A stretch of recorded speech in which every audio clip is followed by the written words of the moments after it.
As Egypt plans to abrogate her treaty with Britain, attention focuses on the Great Suez Canal. Built by the Frenchman de Lesseps just over 80 years ago, the 100 Miles Canal, which halves the distance between Europe and the East, is guarded by British troops under the treaty which Egypt now plans to set aside. King Farouk's government has denounced this and the Sudan Treaty.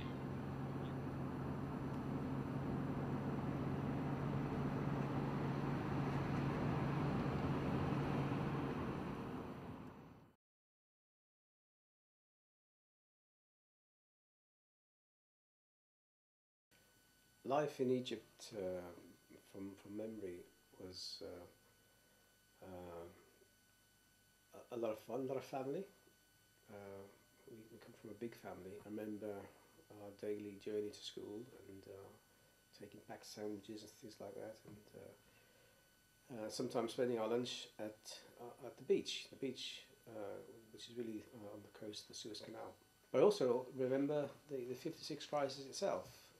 From a child's perspective, aeroplanes shooting down on our rooftops, and remember as children thinking, this is fun, and we started throwing stones back at the airplanes.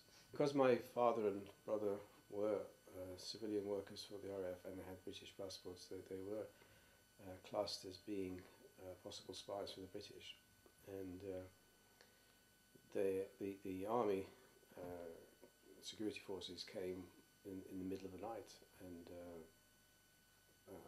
they must have barged into the family flat and hurriedly took my father and my brother away, saying they're going to prison, accused of being spies for the British. And they were taken to a prison in Cairo, and they were told there's a strong likelihood they'd be hanged for being spies, and this was a threat over our lives as a family, that this could happen to my father and my eldest brother. And then obviously the British authorities, after the crisis was over, spoke up for them and enabled them to be extradited to Britain. So the reason we came to Britain obviously was that my father and brother were kicked out of Egypt, and we had no option but to try to follow them, and we came over as refugees as a result of that. And then I remember leaving the port in a kind of a small launch, which took us out to sea to a very large, this massive ocean liner, which was, I believe, coming from Australia through to Britain via Suez. We docked in Southampton. It was a little bit of a shock when we actually arrived in England to find how dingy it seemed to us and how dark it seemed to us, and how even some of the buildings seemed to resemble family vaults in a cemetery in Egypt. My mum particularly was, and my cousin was very worried that we were going to have to live in a cemetery. It was getting dark, and it was extremely cold. I know we had to wait a long time at the train station, and there were some papers to be sorted out, I believe. And it was quite some time before we actually boarded a train. And the first time I'd ever felt cold and toes frozen. I've never experienced that in my life before. It was the morning after we arrived. I got up in the morning, and everything was white. So it must have snowed overnight. What did you do? Went out to see what it was like. It was freezing cold. But they gave us Wellingtons. They all gave us a set of Wellingtons each and a duffel coat. And it was great fun. A bit like Paddington. Did you see snow before? I mean, what, in pictures? And... No, I never even thought about it. Never talked about it. First time. When we first arrived at the camp, it was again. It was like a start of a new term or something, where it's a new area, a new beginning, and everybody was just unsure of what to expect, and we didn't know what to expect, to be honest. So we expected everything to be new. That's the only thing we did expect, and it seemed strange to move into these huts. But after a while, as a child, you just get used to anything, and it became home for a while. Learning English was something I simply had to do, and I wanted to do because I wanted to communicate. So I think that was my teacher, really, just the need. And so I listened very hard, and I took in what I could. Children were very helpful. I remember individual children taking time out to try to explain things to me and laugh when I made a mistake. That kind of thing made you want to learn more quickly. Television helped a little bit. Yeah, and it came. It seemed to come naturally.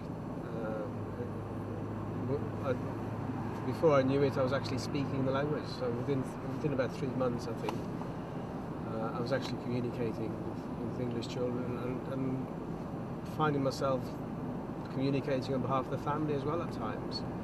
And certainly increasingly that became so as time went on. To Egypt, Britain brought prosperity. Once her dry lands gave plenty, only when the Nile flooded. We harnessed the Nile with one of the world's greatest dams, and thereafter there was always water to irrigate the fields in rain or drought. Water for the peasant to draw with his primitive wheels.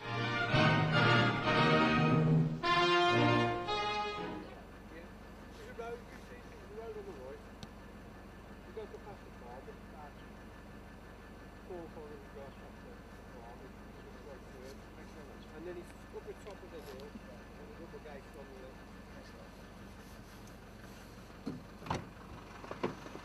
What do you reckon? Well, he seems to remember it actually. Okay, it says that he said it became a school.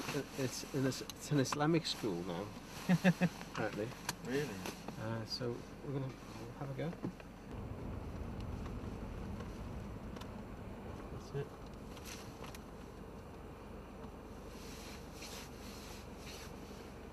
I think that must be the lane we used to walk down.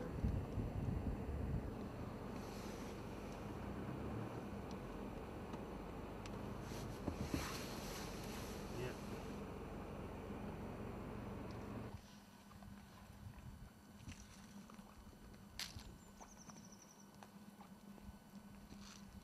Does it look the same? The huts do, certainly. The huts do. There's obviously been some new buildings over there. I think it became a school for a while, apparently, according to the postman.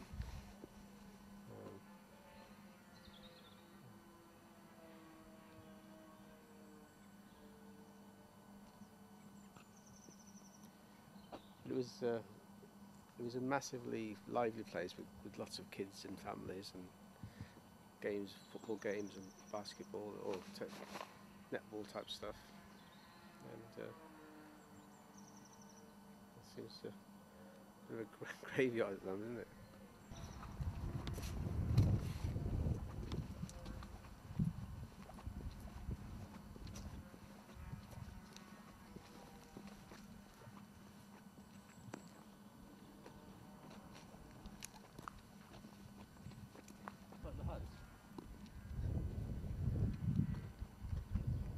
I remember that there. Well, that big black thing. What is that? I think it's probably like a, I don't know, like a prison watch type, like a tower, isn't it? I'm not sure.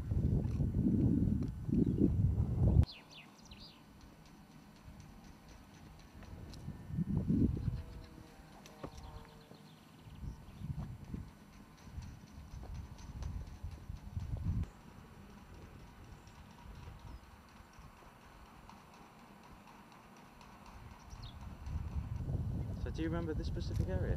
Yeah, it's very much like it.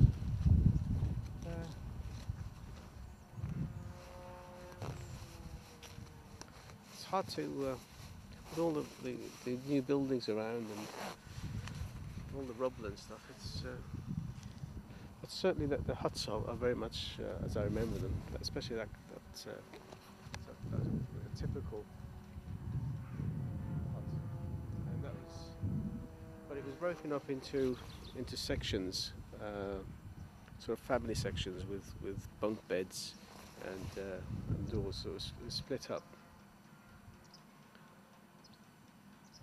And then there was a communal area, and whether it was that building there or that building there, I'm not sure, where sort of meals were and TV.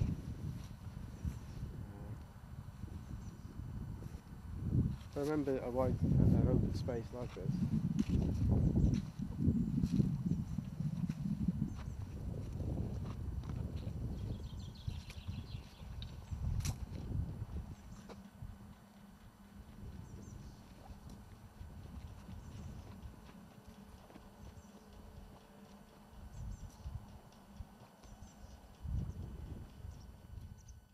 The camp at Summerfield was like a little village, and the one thing we had in common, many of us, was we all spoke Arabic because all the residents were recently arrived from Egypt. We were the only ethnically Egyptian family in the camp. Birmingham was the biggest city nearest to Kidderminster, and there were some. We were advised there were some Arab-speaking people in the area. Some of our Jewish friends also were placed there, and I understand that there was a number of options that were open to us to go to various parts of the world even for settlement. But my father decided England was the best place for us, and Birmingham was. Again, for the rest of the families, it was a big city, lots of opportunities for work for the growing family, as it were, and that the RAF had given my father a sort of compensatory grant, which served to pay a deposit on the house, which was the family home. It's 41 Oakfield Road in Balsall Heath, which was our family home till I left, and actually. Can I say you were born there? Mm. Yeah, it's where you were born. I shared the attic with Sam and Fauzi, Uncle Sam and Fauzi. So that was my first bedroom. And then when you were born, actually, we were in the room just behind this one here, in the middle room. My first recollections of being different, I suppose in primary school, in Tyndall Street, my first recollection of being different, and it was made very clear that I was a foreigner to some of my school friends, and so I got that message fairly early on, really. But because my English had picked up so rapidly, and I was able to speak English hardly with an accent at all, I was less obvious to the friends around me. But those that didn't know me, then I was just one of these other foreigners. So outside of my circle of friends, I became very much aware of it. School life was okay. It's okay. There were one or two challenges. Being in ethnically very much in the minority, you felt that from time to time. But somehow I was integrated fairly quickly, and it was quite embarrassing sometimes when other people were pointed out as coloured or black or what have you. And my white friend says, "But not you, Philip. You're one of us, aren't you?" And I thought, well, not really. I did perceive myself as British, but obviously of a minority group within Britain. Definitely much more British than I thought myself to be Egyptian. One of the reasons for not feeling so Egyptian was because of the fact that Egypt kicked my father and brother out of Egypt, and so there wasn't a strong tie there. language-wise, it was sort of being depleted rapidly, and so I saw myself very much as British. I suppose because I was so eager to integrate and to learn and to be part of what was going on. I related much more readily to England and English people than my family, and I suppose I felt least foreign, and I acted least foreign because of that. Yeah, I think even my family used to call me the English member of the family, at one time, because even my thoughts and my attitudes were quite different. And so if our views varied, they would say, well, he's English anyway. My family name was Philip. Actually, it was Philip Aziz Rafael Rashid. Rashid was the name that was my dad's surname. Now, the tradition in Egypt is that your surname is usually your father's first name. So I would have been, if we'd have kept the tradition, Philip Aziz. But because in England you needed one consistent surname, we were stuck with my father's surname, which was Rashid.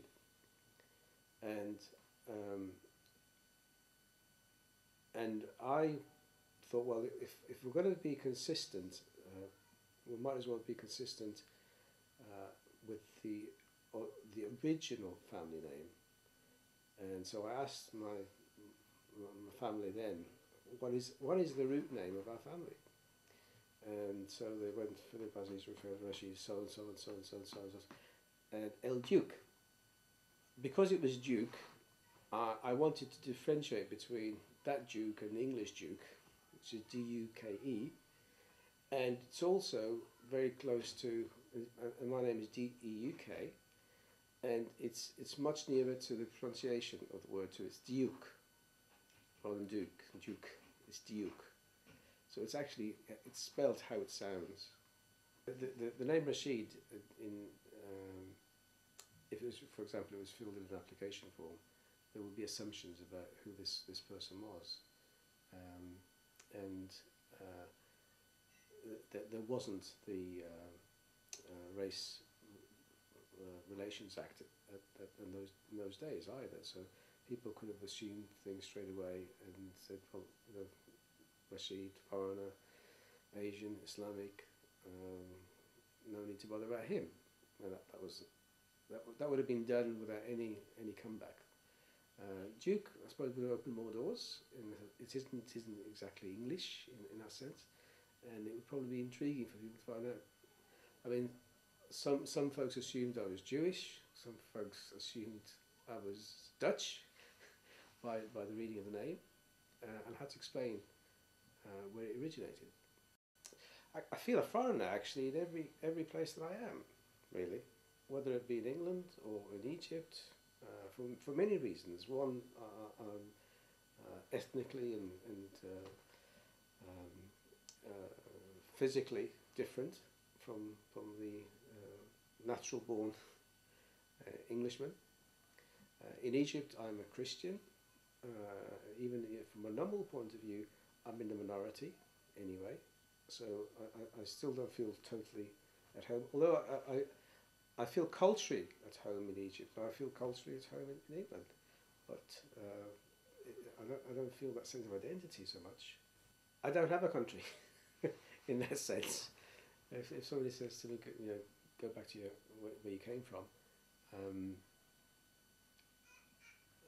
some time ago I could have said, well, I certainly can't go back because I'm not allowed to with regard to Egypt. And I've lived most of my life here. But I understand why some people would say that. They have no concept of my journey, where I've come from, what I've been through. So they just wouldn't know.